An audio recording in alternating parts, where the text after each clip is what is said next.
was a wild night. We were all up pretty late. We're coming back in, kind of getting heads screwed on straight. We were all watching the debate. But even more important, I think, than the debate, I want to start off today's show by talking about the fact that it is 9/11. Today is the 23rd anniversary of 9/11. Here with us to talk about that, to talk about the debate and all of the wildness, is our good friend Reagan Reese. She is the White House correspondent for our friends over at the Daily Caller. Reagan, you were here actually in the building last night for Tony Kinnett's show in covering all of the craziness with the debate. And so thanks for being willing to turn around and wake up and roll out of bed and come back here today. Of course. This is what we do. This is what we do. No sleep. Team no sleep. When you're a reporter in Washington, D.C. But I was reflecting just on the fact that it is such a critical day, and it's a day that I think for the whole nation, in some ways, it's a unifying day, right, of remembering 9/11. I have to say I was a little bit disappointed that neither Kamala Harris or former President Donald Trump mentioned the fact that today is 9/11, and previous debates have taken place usually on Wednesday nights. So it seemed very obvious that they moved it to a Tuesday night because today is 9/11, and there just wasn't an acknowledgement of that, which I found kind of disappointing. Yeah, I mean, I had told you yesterday, I thought that Trump wanted the last word so that he could point, to that. He usually does such a good job of memorializing, and it is the 23rd year of this memorial for the towers, for the Pentagon, for the flight in Shanksville. I was a little shocked. Yeah, and that unifying moment, though, what I found so powerful was first thing this morning, Vice President Harris, President Biden, and President Trump are all at Ground Zero in New York City shaking hands.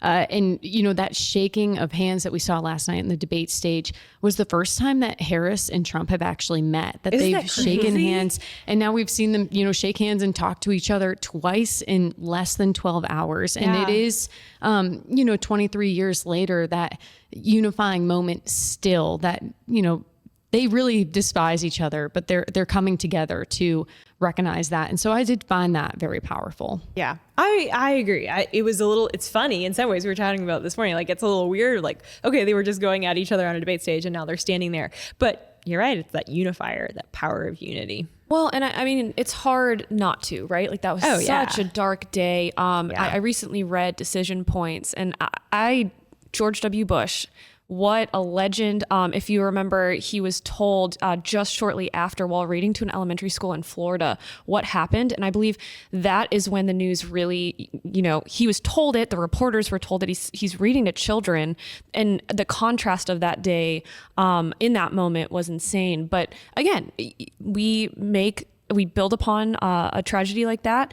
We remember those who were lost, and there were about 3,000. Just under 3,000. Yeah, 2,600 at the World Trade Center itself, and then we had 125 people die at the Pentagon, sadly, and then 256 on those actual flights. That devastating moment. I think I remember where I was. What grade were you in? I think I was in kindergarten. My mom had either she had dropped me off or they told her not to drop me off. And I still remember watching the TV and seeing things fall off at the tower, not knowing what they were. And then my dad comes in at night and is like, oh, those people. And it was that was when reality hit me. I think that's when I learned the world is a really dangerous place. And, all of us have been kind of shaped by that. But yeah, it's hard to forget. My Uber driver asked me this morning, where were you on 9/11? And I was 1 year old, so I'm 24. And she was telling me her experience on 9/11, and it was so impactful to me just on this, short ride in together. And we were driving by the Pentagon coming in from Arlington. And she was like, I was right here and I saw the plane low and I saw it hit the Pentagon, in the car on my way in. And she shared with me that she owns a hot dog stand, and that's how she has put all of her kids through college. And it's right on the back side of the White House. And she said, there was another plane trying on the way to the White House and the Capitol, and had hit the White House, perhaps she would have died because, there were less security precautions then. Her hot dog stand was a little bit closer to the White House. And, she told me she's, not really a Trump fan, really liked President Reagan, so a little bit all over the political spectrum. But she talked about how powerful it was to see Bush at ground zero with his arm around that firefighter and saying, the rest of the world is going to hear us. I hear you. And just how, she felt so patriotic in that moment. And so, every year it's really powerful to hear from people who are older than I, who lived through that, and what a impactful moment that was for the country. Yeah, so impactful. For any of our listeners, if you have a story that you want to share about where you were on September 11th, 2001, let us know. Send us a message on Instagram. If you're joining us for the first time on the show today, welcome. This is Problematic Women. We're a conservative women's podcast out of the Daily Signal at the Heritage Foundation. And we have a little bit of a different setup this week because we're usually in chairs and it looks a little bit different. But because of all the debate craziness, this was the war room last night where we were broadcasting from. And so we are continuing to broadcast from here today. But if you are someone who, you want to get your news in a way that's straightforward, but also fun and entertaining, Problematic Women has you covered. So consider hitting that subscribe button.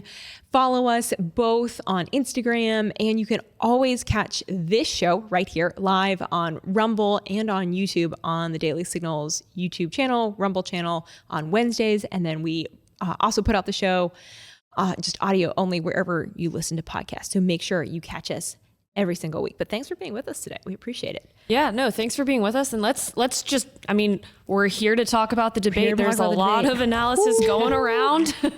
I guess before we, cover everything 5,000 foot or 10,000 foot view, they talked about the economy. They talked about abortion. No surprise, Project 2025 was brought up. Immigration. What were your initial thoughts, debate midway through or even afterwards? What were you thinking? I was kind of disappointed, honestly.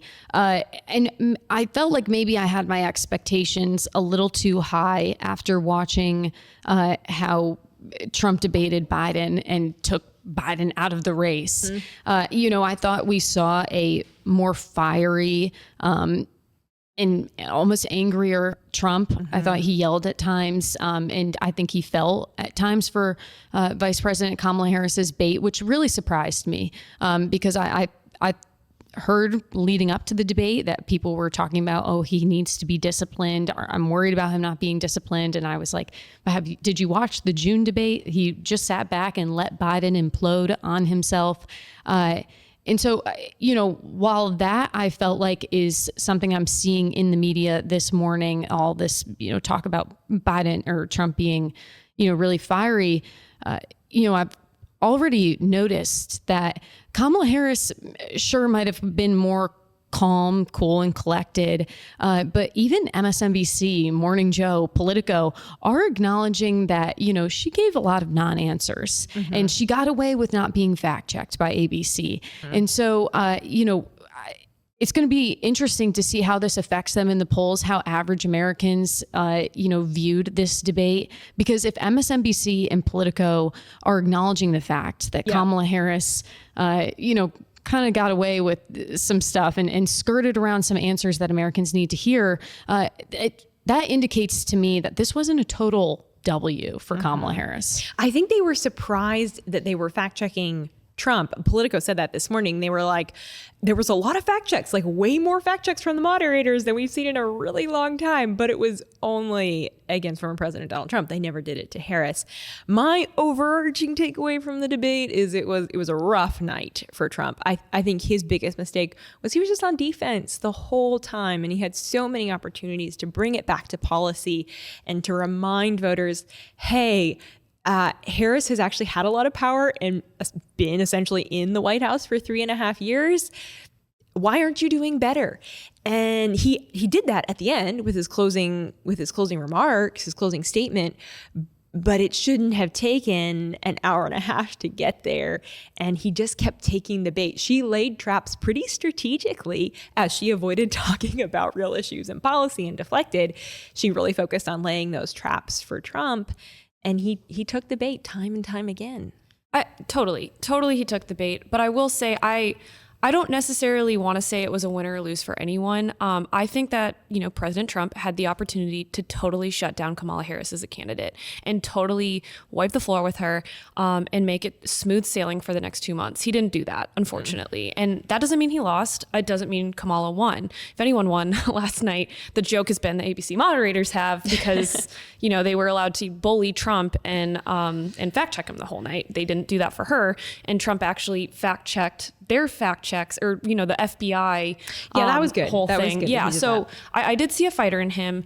And I think it comes down to that. He didn't necessarily end her candidacy like he did with Biden last time. But I mean, he's 1 for 2, and that's a hard thing to do. So it'll be interesting to see if there is a second debate. I know Kamala Harris's campaign already released a statement saying we'd love to do another debate. Do you all think that the Trump campaign would agree after last night? Would they actually agree to another debate? So they, of course, proposed 3 debates. There was that September 4th with Fox, September 10th with ABC News, September 25th with NBC News. The Harris campaign put out a statement when they finally agreed on the September 10th debate and was like, oh, if Trump shows up to the September debate, then we'll talk about an October debate. Yeah. And I was like, October? No one's proposed an October debate. At the time, the Trump campaign told me, no, that they're lying. There's been no talk about a October debate. This morning, Fox News has proposed 3 October debates. And I think Republicans and the Trump campaign are in a tough situation with the fact that we're probably not going to see the Harris campaign agree to a Fox News debate. And, we've seen Republicans time and time again still go on left-leaning media, still go to the establishment media. We saw this in the primary debate season when the first couple of debates went to NBC News, even Fox. I mean, it would have been nice to see some smaller, not establishment mainstream media outlets kind of take the reins and do some, I think, cool debate opportunities that are really more catered to the American people. So I think Republicans are in a tough spot in getting maybe the home field advantage on a second debate. I think Trump would be wise to do a second debate. I think that my colleague, Amber Athey at The Spectator said, Trump is historically better at a second debate. And so this could be a big mistake from the Harris campaign. I think the last thing, though, that the Trump campaign needs is being seen as kind of cowarding away from a second debate and kind of playing coy with that. I just think Americans are tired and fatigued of that. And so I would get on that debate stage if I was the Trump campaign. And to your point, I don't think, Hannity had said in an interview last week that Kamala was supposed to be debating Trump in Pennsylvania via Fox. That was once a proposal at one point. And it is very interesting that time and time again, she is not, really any left-leaning politician is not willing to go on Fox. It's like the one outlet we have. I think they push for it. I'm really glad Fox pushed out 3 of those dates. Martha McCallum would be a great moderator. She's done it before and she's killed it. And I think that middle of the road voters, especially those that are leaning to the right, would like to see something like that. So let's listen to the people for once, right? Listen to the people. Well, and this is, we're tangenting, but News Nation, when they hosted the debate, I was quite impressed. I feel like they did a really good job. It was one of the most productive debates in so many ways. And they really pride themselves on being a middle of the road outlet. So, Elon even offered, right? Didn't he say let's host a debate on X? The Daily Signal would be happy to host it. I'm sure the Daily Caller would be happy to host it. Wouldn't it be great? And this is the RNC promised this, the old leadership at the RNC about now, I guess, 2 years ago, promised to do debates not with Fox News, not with NBC News, but with smaller outlets. And we started to see a slice of that with the News Nation and the Free Beacon and Megyn Kelly all teaming up. And I think that is just so much more enriching for the American people. And it would be great to see these different types of forums. We see that kind of in Trump's campaign strategy where he's doing these spaces with Elon Musk. Yes. And, I would be awesome, I think, to see something. Maybe the candidates go to a high school gym in the middle of Missouri and can campaign there. I feel like that is just as American as it gets. It's more authentic. It's way more authentic. Yeah. All right, well, let's look at some of these moments from last night. from the very beginning, it was like, oh, this is how the night is going to go. So from the start, you saw a lot of deflection from both candidates. It wasn't just Harris, it was Trump as well, refusing to answer the question. But then I was really disappointed that the moderators didn't press and follow up. So this was the very first question. Harris was asked, hey, are Americans better off now than they were 4 years ago? She should have known this question was coming. Let's go ahead and roll clip one. When it comes to the economy, do you believe Americans are better off than they were 4 years ago? So I was raised as a middle-class kid, and I am actually the only person on this stage who has a plan that is about lifting up the middle class and working people of America.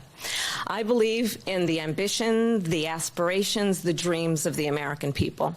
And that is why I imagine and have actually a plan to build what I call an opportunity economy. Because here's the thing. We know that we have a shortage of homes and housing, and the cost of housing is too expensive for far too many people. We know that young families need support to raise their children, and I intend on extending a tax cut for those families of $6,000, which is the largest child tax credit that we have given in a long time, so that those young families can afford to buy a crib, buy a car seat, buy clothes for their children. Okay, so didn't answer the question. Are Americans better off than they were 4 years ago? Let me give you my background of where I'm from and my family, and then let me go into my ideas for the future. Totally ignoring the fact that, again, like, you've been in power for 3.5 years, and yet all of these things that you say you want to do, why haven't you done them already? And it was not so much Harris's answer I was disappointed in. I was disappointed that then the moderators didn't say, okay, that's nice, that's not what I ask, and really press her on that. And they just moved on. Yeah, it sounded like to me that she was saying, you'll be better off in 4 years if I'm in power than you are today, which is a bit contradictory. Dana Bash kind of did a good, back when Kamala Harris sat down with CNN, Harris tried to dodge a question. What would you do on day one of being in office? She did the same exact thing, just went into this long history. And Dana Bash said, okay, but what would you do on day one? Yep. This was such an easy question for Kamala Harris. We've heard her say it time and time again. Oh, when we took over, the economy was in shambles. And the Democrats have just hit this point that the economy was so bad when they took over, when they won back the White House, and they completely ignore the fact that there was a COVID-19 pandemic going on. And so I found it interesting that she completely strayed from this talking point that I've heard her and Biden recite over and over and over again. And so for the moderators not to pick that up, it sounds like Harris was nervous here. Maybe they were nervous too. But yeah, like you said, it was just confusing and a weird way to start the debate. It's a little bit like when you were in high school and there was an essay question and you were like, I don't know, I'm just going to write a lot and hope that somehow I spew out something that my teacher thinks I know what I'm talking about. And you're like, if I just keep writing, eventually the answer will come out. No, I mean, run, spot, run, right? Like that was Trump a good line from Trump. Yeah, Trump called that. And he was totally justified in calling her out because, yeah, she totally ignored the question, didn't even touch. I mean, Trump then doubled down and said, look at inflation. We've had the worst inflation of all time. I handed you, and this was on the bingo card. We had the best economy of all time. We had bingo cards for this debate. I did get bingo, although one of them was kind of stretched, but we built the greatest economy of all time. That? Yeah, he said then that. Did. Okay, sorry. She was busy working. I was busy playing bingo. But truly, the number of things that Trump has said and actually done versus the number of things that Kamala just has said and floated around. Trump yesterday was able to point to the fact that he acted, and that was why people could afford to buy a home. That's why people could live better lives and actually afford, strollers and things by themselves, not because a government gave them money for that, which, by the way, if we're giving those, I mean, Kamala touted this and bragged about it. She said, $25,000 home loan subsidy, or, we're going to give them that much money. We're going to give them money to buy all this stuff. I recently just bought a house, and that is almost, that's a significant chunk of what I paid. I'm not exactly excited, nor would the housing market be any easier to buy a home on if we're giving people $25,000. That won't affect inflation at all. That would affect inflation, and it would drive prices go up. No, like literally, it would drive prices up significantly. Like the more you spend, and it's not going to be like, we give $25,000. It's going to be like a multiplied factor is how much these houses are going to go up because you're taking out loans. So, I mean, I think she just proved she doesn't understand how the economy works. That's why when she said Wharton economists, they like my plan, Trump was like, well, I went there and they like my plan. Like Mike Trump moment there too. So get me started about the economy and I will go. That was a bait, I think, by her to bring up his alma mater and try to get him to, then respond to that instead of using 100%. The moment to be like, you own all of Biden's policies, or you were the border czar and look at all the immigration and the illegal immigrants pouring into the country. He didn't say border czar. The bait. Yeah, I know. He didn't say border czar. Yeah, well, he did. Yeah. So they kind of moved through, I would say, the top 3 issues that so many Americans were thinking about and are thinking about with this election. So obviously they started with the economy, then they went to abortion, and then they went to the border. The abortion issue was, Trump did okay on it, in my opinion. Harris did also okay. Maybe in some ways this was a little bit of a draw. If I could interrupt, this is one of the moments where she went unfact-checked by the moderator. She said that Trump would sign a national abortion ban. He has said over and over again that he would not do that.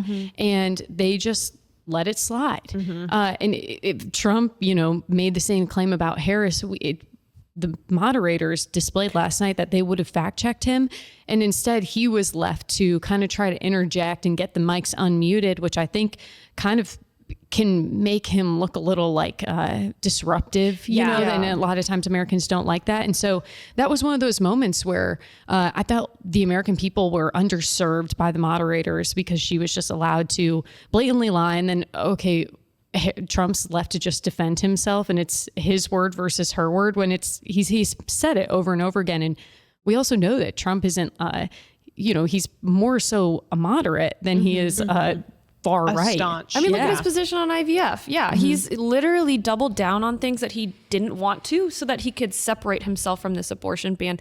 Something that, he called her on that 7, 8, 9 month abortion, and she denied. We have that clip. We should play that clip. Yeah, let's play it. Let's play a clip too. Getting ahead of myself.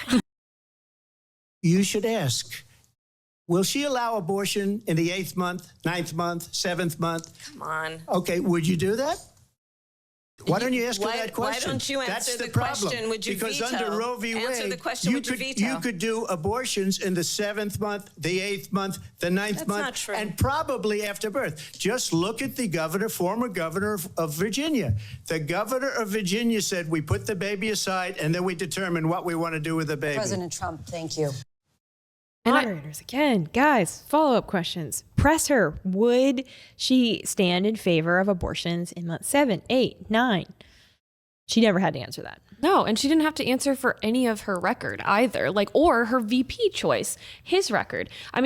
Waltz, he passed in May 2023 legislation that basically didn't force it removed the word preserve from if a baby is born alive, medical personnel is required to preserve that life. They just, it's really sad, but they just put the baby aside, let it die. That's disgusting. That is something Americans should know about, and didn't come up. It did, but the moderators, they pivoted real quick for her and went back to pressing Trump. That was honestly one of the better moments, I think. I don't know, Reagan, if you agree, but I think that was one of the better moments for Trump of the night because he caught Harris off of her guard a little bit. And there was a few moments where she really seemed thrown, but she seemed a little thrown there. We got a White House pool report about that moment where she said, come on, because I think she said that kind of the mics started to be muted again, where she said, oh, come on, you don't know that, or something like that.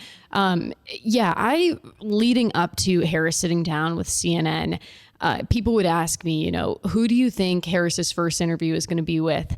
And I was always saying that I thought it was going to be Donald Trump on the debate stage, because I felt like that was the first time that she was really going to have to face questions. Yep. And while that CNN interview maybe checked that box for Democrats and maybe pacified some of the mainstream media, I think it left so many questions still unanswered. And so, yeah, I agree that I think that was one of those stronger moments from Trump where he kind of became the prosecutor himself and started asking her questions. Why don't you answer that? And yeah, the moderators asked him if he would veto a national abortion ban. She threw that question back at him. It seems fair that the moderators should have taken the question that Trump just asked and threw that question at Kamala Harris. But yeah, I do think that was one of the stronger moments, and something I wish he would have done throughout the debate more is ask her these questions that she still hasn't answered. Well, and in fairness, I think the rules didn't allow him, right? It wasn't it like you weren't allowed to ask a question to the other candidate, like Kamala and Trump technically weren't supposed to be doing that. And that's kind of what. But come on, I mean, everyone knows they're going to do that's it. That's like when somebody they say on a press call, we would like you to ask a question about the topic that we discussed today. Well, and I only point that out because, we can go back and forth about, she should have answered this. There should have been more debate. This wasn't actually a debate, in my opinion. This was ABC decided to ask some questions. They decided to press on the questions that they wanted to influence the not results. I got to be careful saying that, but they wanted to influence the conversation, and that's exactly what they did. Which is why he did press her a little bit, and I think he was as successful as he could have been in this situation, given that it wasn't actually a true debate. Like in high school, we were doing something totally different than having our mics muted and not necessarily engaging with one another. Because I don't know if I agree with you there. I think he could have, okay. But he could have been a lot more successful. There were so many opportunities where he could have brought the policy, and he went down some weird rabbit holes, like the eating pets thing. We have that clip. Let's go ahead and play that. About it because they're so embarrassed by it. In Springfield, they're eating the dogs, the people that came in. They're eating the cats. They're eating the pets of the people that live there. And this is what's happening in our country. The towns don't want to talk about it because they're so embarrassed by it. All right, so we fact-checked this at the Daily Signal. My colleague Elizabeth Mitchell wrote this portion of the Daily Signal's 22 fact check. We went a little wild with fact checking. So number 5 is someone has to do it. Someone has to do it. The Haitians in Ohio. What is going on with eating dogs? So what we do know is that there's a recording of a police phone call in which a local resident reports to seeing a group of Haitian migrants with 4 geese. It looks like they sort of herded these geese and picked them up and were carrying them off. And it seems like this resident thought that they were essentially going to take them away and kill them and eat them. So there's no actual reports about dogs and cats, but it was undoubtedly a moment that all over social media, everyone talking about, because it's just okay, as someone who covers border and immigration, who's been to the border and knows all of Trump's talking points on the border, I was like, what are you doing? Why are you talking about dogs? He baited himself a little bit. He baited himself. You have so many good points to hit on the border. There's so many powerful stories of American lives that have been wrecked by the situation at our border. You have so many stories to tell. The Rachel Morans, just the tragedies that have taken place, the fentanyl. Why are we talking about pets in Ohio? You should be talking about Springfield, Ohio. I think they are overwhelmed, the citizens there, by the migrants that have been flooding their city. And so I think the overall sentiment that he was trying to get at with Springfield, Ohio is good instinct and definitely something he could have used to tie to Kamala Harris in her role in kind of manning the southern border. Yep. It is one of those moments where, JD Vance tweets about pets being eaten in Springfield, Ohio, and all you have to look up is JD Vance, and there's 6 headlines from the mainstream media being like, oh, JD Vance spreads false information, peddles misinformation, et cetera, et cetera. And so that was one of those moments where you think that they would be a little more, you would hope that Trump would be a little more aware of I don't know. But I do think there were good instincts in telling that story in Springfield, Ohio. It just probably needed to be, fine-tuned. And he brought up the Aurora area. He didn't go into detail, but no, to your point, I think the details really killed his argument this time. And I don't necessarily think that's the worst thing in the world. It shows he really cares. It shows he's paying attention to Ohio. He's paying attention to California, Texas, Chicago even. I take that as someone that's an informed, Washington, D.C. person, but I don't think that was effective at swaying the middle ground voters, unfortunately. I was definitely following his train of thought, but I don't think the everyday American that's not on X scrolling or, watching the news 24/7 was picking that up. And I think that was, his Achilles heel last night. He just got way too into the details. The pets thing, I don't even want to go there. That was just so confusing. It is. And who knows what's real and what's not. That's another opportunity for ABC moderator to fact check him. And just saying the fact that they fact checked him talking about a city manager, they wanted to protect the reputation of a city manager, but they didn't actually do anything to, help Trump out when he was literally having lies spewed about him by Kamala Harris. The fact check says it all. Yeah.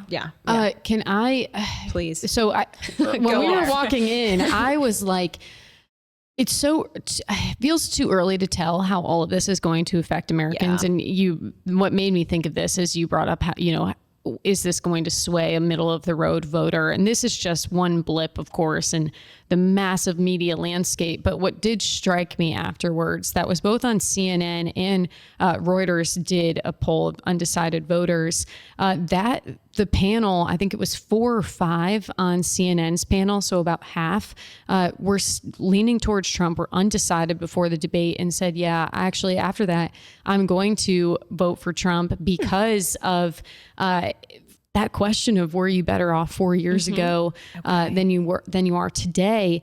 But also what was interesting, I think, about the Reuters poll and the talking to the undecided voters I saw today, that the undecided voters who now want to back Trump, it was 6 wanted to back Trump, 3 were thinking about backing Harris, and 1 was still on the fence.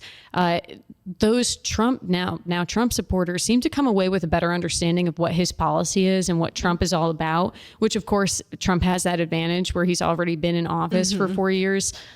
Vice President Kamala Harris has been too. I'm curious to see how this is all going to shake out with the Americans. I'm a little ahead of myself probably in our debate debrief.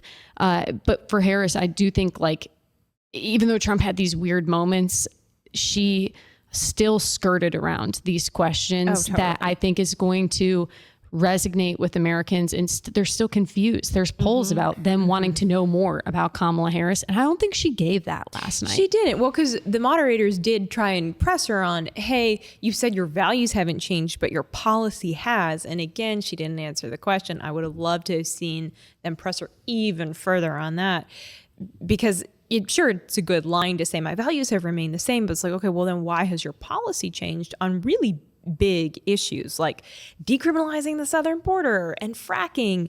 These are issues that affect Americans on a daily basis. Why are you flip-flopping? And she can't answer that question, either can't or refuses to. Yeah, I mean, I think it's a little bit of both for sure is the problem here.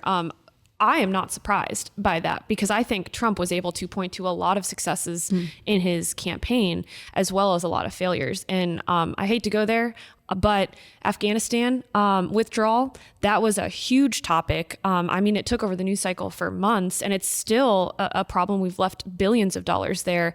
And I think Trump did such a good job. Like he really pulled, I'm a boss, I'm a business guy, I understand how businesses work. And he really did a good job of saying, you guys didn't hold them accountable. He's going to give it to us in this clip right here, clip number 4. I think the choice is clear in this election. President Trump, I'll give you a quick minute to respond here. Thank you, because when I hear that, see, I'm a different kind of a person. I fired most of those people, not so graciously. They did bad things or a bad job. I fired them. They never fired one person. They didn't fire anybody having to do with Afghanistan and the Taliban and the 13 people who's were just killed, viciously and violently killed. And I got to know the parents and the family. They didn't fire. They should have fired all those generals, all those top people, because that was one of the most incompetently handled situations anybody has ever seen. So when somebody does a bad job, I fire them.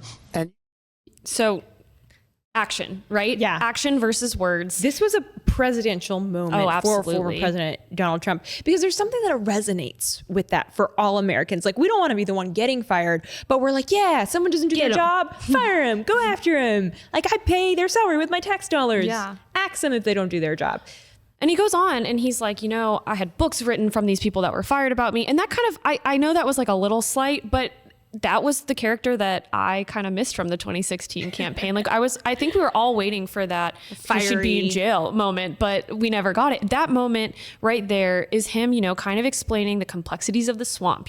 Someone gets fired from a high paying job. They use that to leverage a book deal and make a ton of money and then become a commentator on one of the big networks. Not everyone, obviously, in the administration was like that, but I think he did a good job because she kept pulling up the point, 200 Republicans support me. And he's like, hey, let's actually talk about a real topic here. Let's talk about the Afghanistan withdrawal.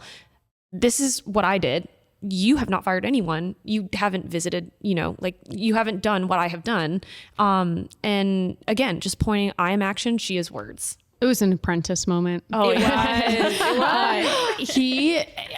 He's so right that the Biden administration has not held anybody accountable about the Afghanistan withdrawal. And that is not the first time that they haven't held somebody accountable with various scandals that have gone on in the administration. After the failed assassination attempt against President Trump, the Secret Service director had to step down. She was not fired. After there was the, widespread sexual harassment within the FDIC, President Biden pledged when he took office to fire anybody who was disrespectful in the workplace. FDIC director resigned, did not get fired. And so it's this trend throughout the Biden-Harris administration that they're not going to fire people. And there is that lack of accountability. So it was one of those strong moments from Trump. Even more so, I thought that was an interesting decision by the Harris campaign, or by Harris, to bring up those 200 Republicans who endorsed her, because I don't think overall it's this gleaning endorsement. The Dick Cheney endorsement has kind of been laughed at. Yeah, they've been calling him a war criminal for years. Like, what? And by contrast, Trump is endorsed by Tulsi Gabbard, RFK Jr., and Elon Musk, who are really interesting characters. Bit of sway with the middle of the road voters. Yes. And I think their endorsements hold far more weight than some of these interns that signed that McCain-Romney letter, those two. But again, why didn't Trump bring that up? Yeah. That should have been his go-to. You should have been writing his talking points. Well, and I'm just a journalist. I want to go back to a point, and I'm sorry, I'm going to go back to the ABC moderators and writing is on the wall here. We didn't even talk about the assassination attempt. We talked about January 6th. That happened. I mean, sure, that happened. We did not talk about the fact, and he actually got cut off when he's, started saying, I took a bullet because of some of the things that they said. What the heck? That is a serious moment.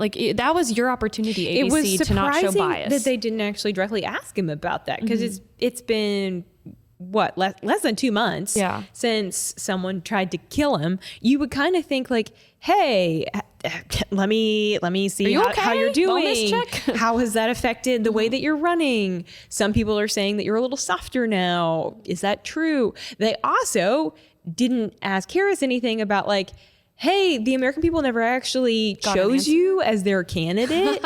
That was never asked or even hinted at. She never won a primary. Why don't you ask her about that? They didn't. Again, just a lot of obvious stuff kind of left on the table. Yeah, they didn't ask, and maybe I missed this, but I think I would know. Did you cover up President Biden's condition? Did you know about that? How do you feel about that? And that's this question. Can the American people trust you? Yeah, that continues to go unanswered. And I have such this gripe with the media, and especially the White House press corps, which of course I'm a part of. I was going to say. There was such an anger and frustration with the administration after Biden had that disastrous debate performance, and Democrats just started freaking out and saying this guy's got to go. The overall vibe that I got from the White House press corps was that they felt like the administration had held information from them. Whether you believe that or not, but let's just pretend like they, for the sake of this conversation, that, yeah, they were genuinely frustrated and had no idea that the president was deteriorating right before their eyes. You think that you would be very frustrated right now at the lack of transparency from the Harris campaign, that there haven't been additional questions answered about her role in hiding Biden's condition, regardless, just about her campaign. Why did it take you a month and a half to put a policy platform on your website? Why haven't you really been taking questions and only been talking to reporters off the record on Air Force 2? What's up with that? And so I've been so irritated by the hypocrisy from the press at how angry they were at the lack of transparency from the White House just 2 months ago to where we are today, where it's kind of just like, oh, let's lift Kamala Harris up and get her through the election. It's very frustrating to watch. It is frustrating. Well, I think we have to talk about the other shoe that dropped last night. Oh, gosh. So the debate finishes and, we're all like working and getting things done. And then someone's like, Taylor Swift has endorsed Kamala Harris. And like, another big news story of the night. I think we can probably all agree this was planned. She had a long post. She had a photo shoot. She had a photo shoot with her cat. Very intentional, obviously signing her endorsement with childless cat lady, major dig at Senator Vance there. So she wrote in her post, it was very long, I'm not going to read the whole thing, but she said, I think she, referring to Kamala Harris, is a steady-handed, gifted leader, and I believe we can accomplish so much more in this country if we are led by calm and not chaos. So no major surprise here, I think, to see Taylor Swift endorse Harris. My hope was just that she was going to stay out of it. Not very demure of her. Not very demure. I hate that trend. There's nothing demure about the trend. It's like so incredibly frustrating to me. I hate social media. Me too. I do kind of wish it would all go away. But I mean, people were just freaking out because obviously she's a big deal. She does have sway. I don't think anyone will necessarily, the only thing I could think was, okay, maybe there are some 18-year-olds that will now actually go to the polls that wouldn't have gone to the polls before, but it's not like she's going to be swaying votes from Trump to Harris. But I don't know. Reagan, you're giving me a look like you think she I'm might. just like, watch her like announced a pregnancy in a couple of weeks, and that was like her last hurrah. Like, this was my last chance. Oh, this is purely speculative and just me being kind of funny. Like, she signs this thing, oh, I'm a childless cat lady, and then it would just be so ironic if she ended up getting married and having a bunch of kids. I'm curious what you guys think. You guys are following Caitlin Clark and just phenom on the basketball court. I was kind of perplexed that she had liked the post, and people are talking about that, which you mean Brittany Mahomes, right? Or no, Caitlin Clark she was an Iowa basketball player. Yeah, we know Caitlin. Yeah. She Catholic. She's talked about how she declined to go on The View, and then people are talking about now that she liked Taylor Swift's post, and we're kind of like, what does that mean? And I was like, I'm mindlessly scroll all the time and like stuff I don't mean. And so I'm just curious, is she going to endorse Kamala Harris? What does that mean? I just think it's funny how people read into like the likes and the reposts and stuff. Too far. Yeah. Well, and we did see that with the Brittany Mahomes situation, where it's like, oh my gosh, Taylor Swift gave Brittany Mahomes a hug, and Brittany Mahomes supports Donald Trump, and like, can they possibly be friends? Right. Like, this is actually really healthy that two people that have different political views can still give each other a hug. Like, actually, that's reality. Hot take. Okay, and let's go off. I'm going to put my tinfoil hat on, but not really. No, I'm just kidding. We said this is planned. I do think that's the case, but I also kind of think that this was pushed up. I don't remember when she endorsed Biden Harris the last time. I think it was closer to election day, but part of me is like, maybe it got into Taylor's head that, she gave her a hug, or she hasn't, disavowed like you think she Mahomes. put the endorsement out because of that. I low key think that might, because politics is dirty, man. Like, and she's racking in millions. She's given the NFL a totally new platform. Maybe she's getting kicked back feedbacks from them. She doesn't want to ruin a good thing. And so 1% of me, 1%, I'm not a conspiracy theorist. But I don't think that's a conspiracy theory. I think that's her agent saying, hey, let's just get ahead of this. Like, just in case this gets a little messy, how about you just go ahead and endorse Kamala? But to your point, how sad is it that something like that would have to happen? And how sad is it that the reaction online has been, oh my gosh, I can't believe she's still friends with Brittany Mahomes. Like, she's not singing We're Never Getting Back Together. Like, we're not talking about her songs. They're totally like not reality.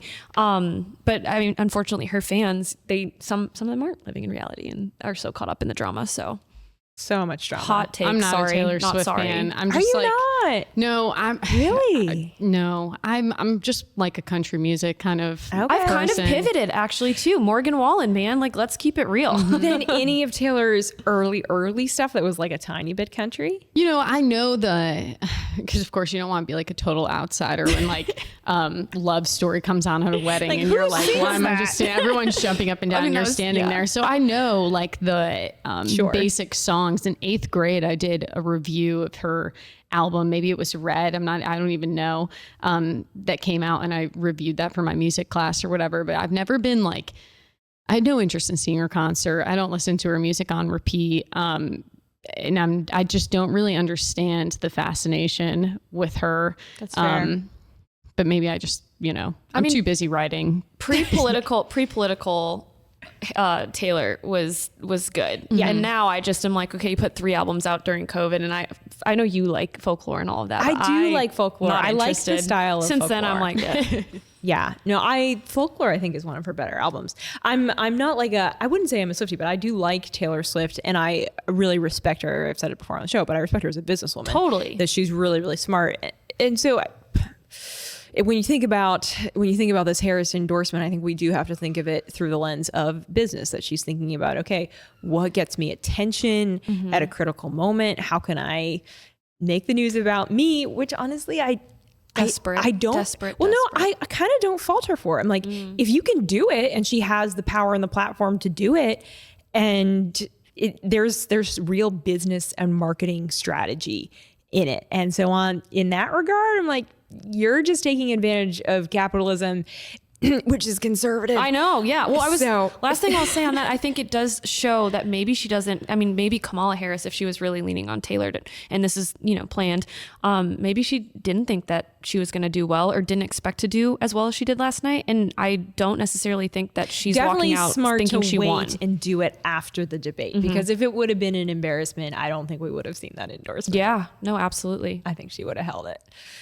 All right. Well, we have a couple games we're going to play here in a second. But first, for all of our listeners, I've said it before, I'll say it again. We are on Instagram, and we love hearing from you guys on Instagram. Send us comments, send us a DM. We want to know what's on your mind, because also sometimes when you suggest topic ideas, we take those and we talk about them on the show. Or if you have questions, we will answer questions on the show. So thank you for all of those who have done so.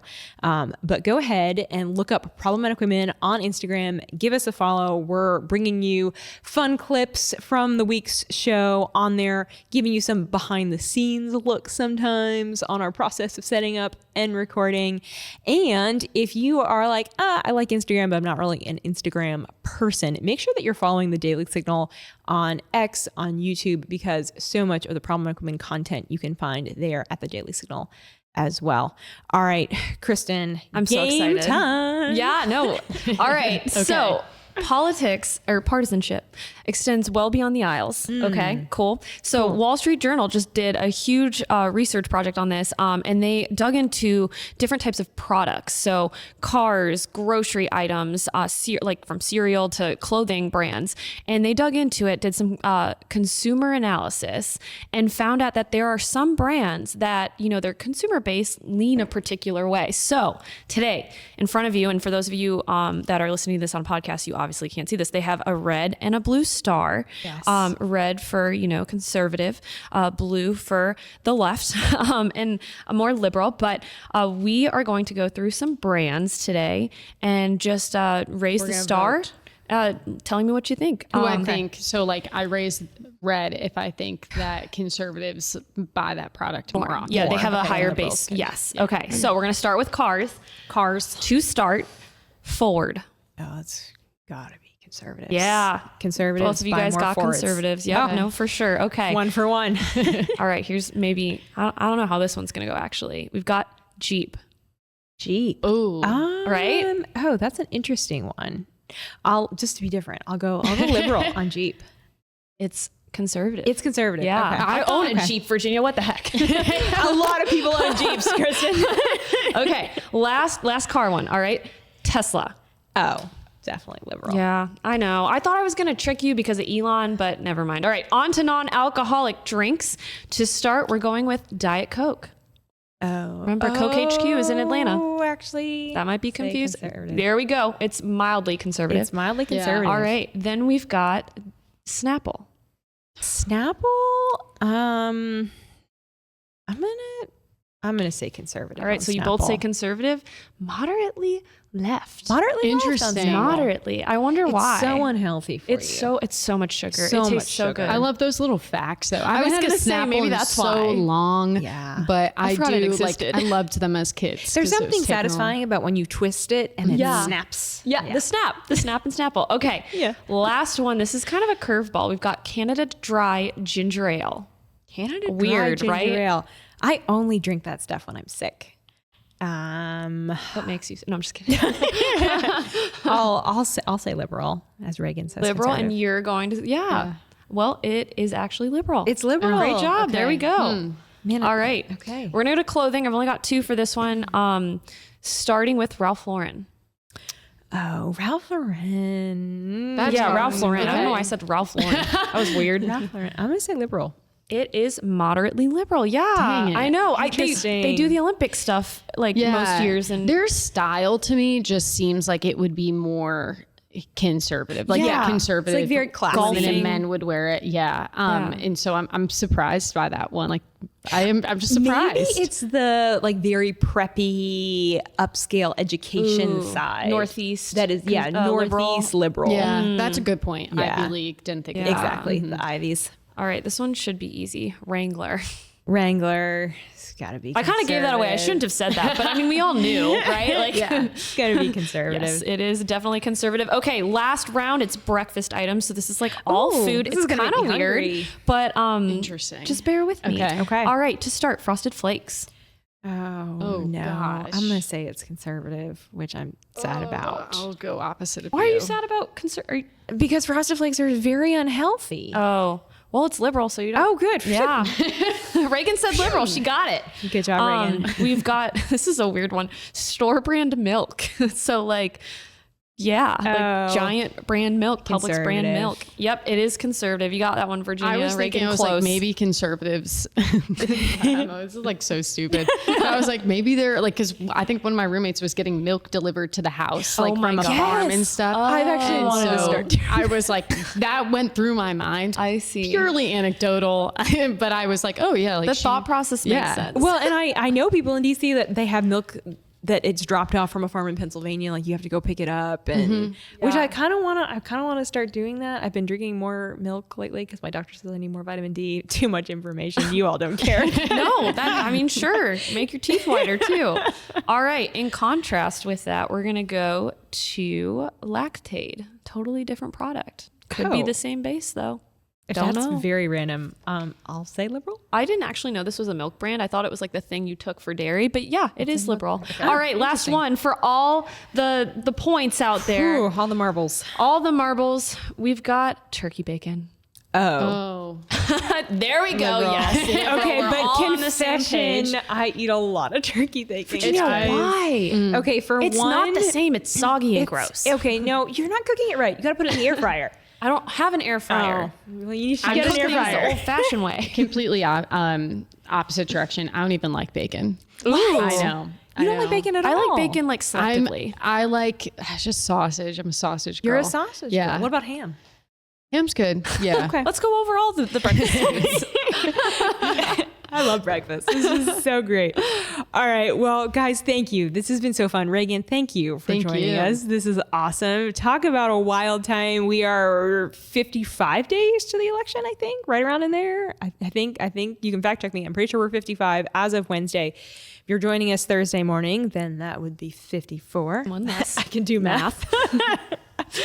All right. Well, we've done it. Good job. Yeah, here we go. Yeah. Debate number 1 is done. Or number 2, 1.5. TBD. We'll be back if there are more. Yes, indeed. And thank you for everyone that joined us for our bonus episode, our preview on Tuesday. That was super fun. We will be back with you live again next Wednesday and across all podcast platforms. You can catch us on Thursday morning. Don't forget to rate, review, subscribe, leave us a comment. We so appreciate everyone who has done so.